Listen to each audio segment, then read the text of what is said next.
I, 23 never thought I'd be writing something like this, but recent events have left me feeling confused and angry. This is a long story, so bear with me. My childhood was pretty normal until I lost my mom to cancer when I was 8. Those first 2 years after her death were rough. My dad worked long hours at his construction company to keep himself busy, and I spent a lot of time with my grandparents. When I was 10, my dad met Brianna at some work event. They dated for about 6 months before getting married, and suddenly I had a stepmother and a 12-year-old stepbrother named Miles. From the beginning, Brianna made it clear that Miles was her priority. She would constantly compare us, always finding ways to make Miles seem better. If I got a B+ in math, she would point out how Miles got an A. If I won second place in a school competition, she would remind everyone how Miles won first place in something else. My dad, probably afraid of rocking the boat in his new marriage, usually sided with Brianna or stayed quiet. The favoritism wasn't just about achievements. When Miles needed new clothes or sports equipment, Brianna would take him shopping immediately. When I needed something, I would hear about how money was tight and I should be more careful with my things. Even on birthdays, Miles's celebrations were always bigger, with more guests and better presents. My dad would try to make it up to me privately, sometimes slipping me extra money or taking me out for ice cream, but he never stood up to Brianna about her obvious favoritism. Despite all this, I tried to maintain a decent relationship with Miles. He wasn't a bad guy, just spoiled. We shared a love for video games and would often play together after school. He would sometimes even stand up for me when Brianna was being particularly unfair, though these moments became rarer as we got older and he realized how much he benefited from being the favorite. After high school, Miles got accepted into a good college about 3 hours away. Brianna and my dad threw this huge graduation party for him and helped him set up his dorm room with all new furniture and electronics. When I graduated 2 years later, I got a simple dinner at home. I had decided to take a different path. I started working at a local car dealership while taking online business classes. The job paid well enough, but with rent prices in our area being ridiculous, it made sense to keep living at home. This is where things got interesting. Brianna suddenly announced that if I wanted to stay, I needed to pay rent. She set it at $800 per month, which was steep considering I was also paying for my own food, phone, car insurance, and classes. When I pointed out that Miles never had to pay rent when he was home during breaks or summer vacations, Brianna said that was different because he was a full-time student. My dad, as usual, just shrugged and said it seemed fair. I agreed to pay because it was still cheaper than getting my own place, and I figured I could save up faster this way. For 2 years, I paid my rent on time every month, kept to myself, and focused on my work and studies. Miles would come home during breaks, making messes that I would often have to clean up because Brianna insisted that he needed to rest during his time off from school. 7 months ago, Miles called home with some news. His girlfriend Hannah was pregnant. They'd only been dating for 4 months, having met at some college party. Hannah came from a super religious family who didn't take the news well. When they found out about the pregnancy, they gave her an ultimatum: either terminate the pregnancy or leave their house. Hannah chose to keep the baby, so her parents kicked her out. Miles called our parents asking if he and Hannah could move in temporarily. He said they needed time to save money for their own place and prepare for the baby. Brianna was ecstatic about becoming a grandmother and immediately said yes. My dad agreed without hesitation. Neither of them bothered to discuss this with me, even though I was the one actually paying rent to live there. The next day, Brianna called me into the living room for a family meeting. She and my dad sat me down and told me I needed to move out within a week because they wanted to convert my room into a nursery. Their reasoning? My room was bigger and got better natural light, making it perfect for a baby. When I pointed out that I had been paying rent while Miles never had to, Brianna got angry. She called me selfish and immature, saying I should be more understanding of Miles's situation. She said I had been freeloading long enough, completely ignoring the $800 I paid them every month for the past 2 years. I tried explaining that finding a new place to live on such short notice was nearly impossible in our area. Rents were high, most places had waiting lists, and I hadn't planned for rental deposits and moving costs. Brianna's response? You're 23 years old. Figure it out. My dad just sat there staring at his hands, not saying a word to defend me. Miles and Hannah moved in 2 days later while I was still trying to figure out my living situation. Hannah seemed nice enough, but she was clearly uncomfortable with the situation. Miles, who knew I paid rent, didn't say anything in my defense. He just kept talking about their plans for their nursery, my room that I was still living in and paying for. Thankfully, my best friend Mike came through for me. He had a 2-bedroom apartment and his roommate had just moved out. He offered to let me move in immediately and even helped me pack my things. When I was moving out, Brianna and my dad didn't lift a finger to help. They were too busy helping Miles and Hannah set up my old room, painting walls and assembling baby furniture before I had even finished moving my stuff out. After I moved out, I kept minimal contact with my family. Miles would occasionally text me about the pregnancy and their plans for the nursery, seeming completely oblivious to how messed up the situation was. I kept my responses short and civil, mainly for the sake of my future niece or nephew. Living with Mike has been great. The rent is actually cheaper when split between two people, and I don't have to deal with Brianna's constant favoritism anymore. I've been able to save more money and focus on my own life without the constant drama. Yesterday, my phone started blowing up with calls and texts from Brianna and my dad. I ignored them at first, but after what felt like the 20th call, I finally picked up. What I heard left me speechless. Miles had run away with his coworker Lisa, leaving behind Hannah, who had given birth to their daughter just 2 weeks ago. Apparently, he left a note saying he never wanted to be a father and had been in love with Lisa for months. Brianna was crying, saying they needed me to move back home because they couldn't afford the mortgage without my rent money. They also wanted me to help take care of Hannah and the baby since Miles was gone. I laughed and hung up. They've been calling nonstop since then, leaving voicemails about how family should stick together and how I'm being heartless. My dad even texted saying they would let me have my old room back since Hannah and the baby could stay in Miles's room now. Ida for refusing to move back and help? Update 1 first, I want to thank everyone for their supportive comments on my last post. Reading them helped me realize I wasn't crazy for feeling angry about this situation. A lot has happened in the past 2 weeks, and the situation has gotten even more twisted than I imagined. After my last post, I kept thinking about Hannah and the baby. Even though I was angry with my family, I couldn't stop wondering about their welfare. After all, Hannah was basically a stranger in my parents' house with a newborn baby, abandoned by her boyfriend and her own family. Despite everything, I didn't want her to feel as alone as I did when I was kicked out. I got her number from an old group chat and reached out to her directly. We met for coffee while Brianna and my dad were at work, and what Hannah told me made my blood boil. It turns out Miles's disappearance wasn't some sudden decision. He had been planning this for months, even before Hannah got pregnant. Hannah showed me text messages between Miles and Lisa dating back 8 months. They had been dating secretly while Miles was with Hannah, meeting up during his study group sessions. When Hannah got pregnant, Miles didn't break things off with Lisa. Instead, they started planning their escape together. The messages revealed everything. Miles had convinced everyone he needed to stay at our parents' house to save money for the baby, but he was actually saving up to move away with Lisa. He had opened a separate bank account that only Lisa had access to, and he had been transferring money into it every week. All those times he said he couldn't help Hannah buy baby supplies because he was saving for their future, he was actually funding his escape plan. There were messages where Miles complained to Lisa about how Hannah's pregnancy had ruined their timeline and how they needed to lay low until they could leave without legal consequences. Lisa had even helped Miles research what would happen if he left before the baby was born versus after. They decided to wait until after the birth so he wouldn't face additional legal issues. But here's the real kicker, Brianna and my dad knew about Miles's relationship with Lisa for the last 3 months. Hannah found evidence on Brianna's phone when she borrowed it to call her doctor. There were text messages between Brianna and Miles where she was actually helping him plan his escape. Brianna had been telling Miles to wait until after the baby was born, advising him on how to hide money, and even suggesting ways to make it look like he was committed to Hannah and the baby. All this time, they knew Miles was planning to abandon Hannah and the baby. They kicked me out of my room, made Hannah move in, and pretended everything was fine, knowing their precious Miles was going to leave her high and dry. Brianna had convinced herself that Miles would change his mind once he saw his baby, but that obviously didn't happen. When I confronted Brianna with this information, she completely broke down. Through her tears, she admitted everything. She said she thought she was protecting Miles from making a terrible mistake by getting trapped with someone he didn't love.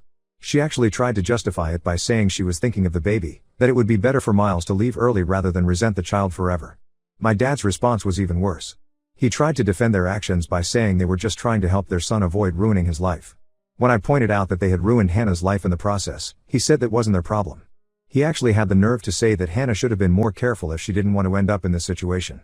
I helped Hannah contact a lawyer who specializes in family law. The lawyer said Hannah has a strong case for child support, especially with all the evidence of Miles's premeditated abandonment. She's now pursuing legal action against Miles, and the lawyer is also looking into whether Brianna and my dad could be held liable for their role in hiding Miles's assets. When Brianna and my dad found out about the lawyer, they completely flipped out. They've been calling and texting nonstop, alternating between begging me to stop helping Hannah and threatening me with being cut off from the family. Brianna even tried to claim that by helping Hannah, I was betraying Miles and choosing a stranger over family. The most absurd part? They're still trying to convince me to move back in, saying they need my help even more now because of the legal action against Miles. They want me to talk Hannah out of pursuing child support, claiming it will ruin Miles's future. They seem to care more about protecting Miles from the consequences of his actions than about their own granddaughter. I finally blocked their numbers yesterday. Mike suggested I keep records of all their messages and calls in case they try to cause problems for me later. I've given copies of everything to Hannah's lawyer. Hannah and her baby have moved in with a women's support group that helps single mothers. She's doing surprisingly well considering everything that's happened. She's also documented everything meticulously, from Miles's messages to bank statements showing his secret transfers. I still can't believe how deep this betrayal goes. Not only did they kick me out unfairly, but they actively participated in a plan to abandon an innocent woman and her newborn baby. And now they have the audacity to ask for my help? It's like they live in some alternate reality where their actions have no consequences. I'll update again if anything significant happens, but for now, I'm focusing on my own life and helping Hannah where I can. Sometimes the family you choose is better than the family you're born into. Update 2: The situation has taken several more dramatic turns since my last update. Just when I thought things couldn't get more complicated, Miles reached out to me through a burner phone number last week. After 3 months of complete silence, he suddenly wanted to tell his side of the story. According to Miles, he never really loved Hannah. He claimed their relationship was just casual until she trapped him with a pregnancy. He told me he had been in love with Lisa for over a year, and Hannah knew about their relationship but got pregnant anyway to force him to stay. He tried to paint himself as the victim, saying he felt pressured by everyone's expectations and couldn't see any other way out. Miles also revealed that he and Lisa are now living in another state. He refused to tell me which one, but said they're starting fresh where nobody knows them. He tried to justify abandoning his daughter by saying he would have been a terrible father anyway, so it was better for everyone if he just left. The whole conversation made me sick to my stomach. Something about his story didn't add up, so I decided to do some digging. Through social media, I managed to contact Lisa's former roommate, Maria. She told me a completely different story that exposed just how calculated this whole situation was. According to Maria, Lisa and Miles had been planning this for almost a year before Hannah got pregnant. They wanted to move away together but needed money. Miles knew our parents would never support him leaving Hannah, especially with a baby on the way, so they came up with this elaborate plan. The scheme was more calculated than anyone realized. Miles deliberately moved back home with Hannah, knowing our parents would let them stay rent-free. He convinced everyone he was saving money for the baby while secretly funneling most of his paycheck into a hidden account. Lisa had even helped him set up a fake budget to show our parents, making it look like all his money was going toward baby expenses. What Miles didn't count on was Hannah's meticulous record-keeping. She had saved every text, every email, and kept detailed records of their conversations and financial transactions. She even had recordings of conversations where Miles admitted to their plan, as her state allows one-party recording consent. The real bombshell came when Maria shared some old text messages between her and Lisa. In these messages, Lisa bragged about how she and Miles had been planning this even before Hannah got pregnant. They had actually hoped Hannah would choose to terminate the pregnancy when her parents gave her the ultimatum. When she didn't, they adjusted their plan to wait until after the birth to avoid additional legal complications. Brianna and my dad are now facing their own problems. Since they knew about Miles's plan and actively helped him hide assets while pretending to help Hannah, they might be considered complicit in the abandonment. Hannah's lawyer is looking into whether they can be held legally responsible since they helped Miles conceal assets and plan his disappearance while pretending to support Hannah. The lawyer says their text messages to Miles, where they helped him plan his escape and hide money, could be used as evidence of their involvement. There's also the fact that they kicked out their rent-paying tenant, me, to facilitate this plan, which shows premeditation. Now they're panicking. They've been calling me constantly, begging me to testify that they didn't know about Miles's plans. Brianna even tried to convince me that she only helped Miles because she was afraid he would hurt himself if she didn't. My dad offered to sign over their house to me if I would help them avoid legal consequences. I refused and instead gave all the evidence I had collected to Hannah's lawyer. This includes screenshots of conversations where they admitted knowing about Miles's plan, voice messages where they threatened me for helping Hannah, and the recent messages where they tried to bribe me to lie for them. The most ironic part? They're now facing the possibility of losing their house, the same house they kicked me out of to help Miles with his scheme. They keep saying I'm destroying our family, but I reminded them that they destroyed our family the moment they chose to help Miles abandon his child. Miles, meanwhile, has stopped responding to anyone's messages since he found out about the legal proceedings. Lisa's roommate mentioned they had been planning to move to Arizona, and I passed this information to Hannah's lawyer. I'll update again when there are new developments, but for now, it seems karma is finally catching up with everyone involved. Update 3: It's been a while since my last update, and the situation has finally reached its conclusion. A lot has happened in these 3 months, so let me break it down. The legal proceedings against Miles were successful. Hannah's detailed documentation and the evidence of premeditated abandonment worked in her favor.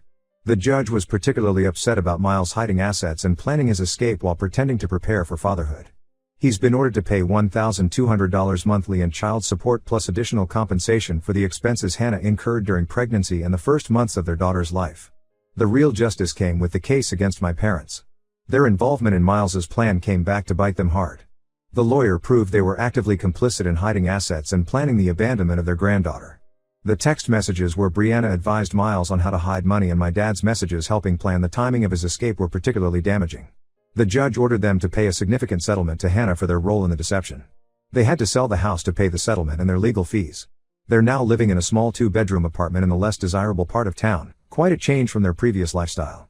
Brianna has been trying to reach me through various relatives and family friends, sending messages about how I've destroyed their lives by choosing that woman over family. She claims they've learned their lesson and deserve a second chance. My dad even tried to explain that they only helped Miles because that's what parents do and they never meant for things to go this far. The most pathetic attempt came when they sent my elderly aunt to my workplace to guilt trip me. She told me how Brianna cries herself to sleep every night and my dad has started drinking. Apparently, they're struggling to adjust to their new lifestyle and blame me for their downfall. I told my aunt that they should have thought about consequences before helping Miles abandon his child. As for Miles, he's still with Lisa in Arizona. Maria, Lisa's ex-roommate, told me they're working at some retail store and living in a studio apartment. He barely pays his court-ordered child support, always sending it late and often incomplete.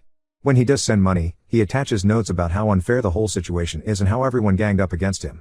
I've used the past few months productively. The money I saved living with Mike, combined with my regular income, allowed me to put a down payment on a small condo. It's nothing fancy, but it's mine, and no one can kick me out of it. Hannah and I have become good friends through all of this. She's moved into a nice 2-bedroom apartment and has found a job that allows her to work from home while taking care of little Emma. She's much stronger than anyone gave her credit for, and watching her rebuild her life has been inspiring.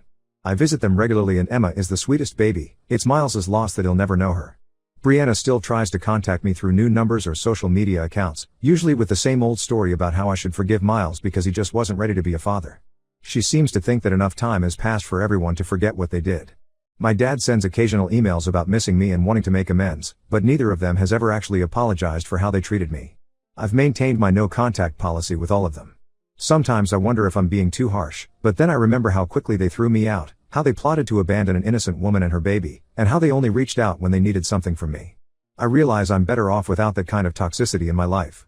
The family I've chosen, Mike, Hannah, and little Emma, is worth more than the family that repeatedly chose to hurt and betray me. Sometimes the best revenge is simply living well and letting karma do its work.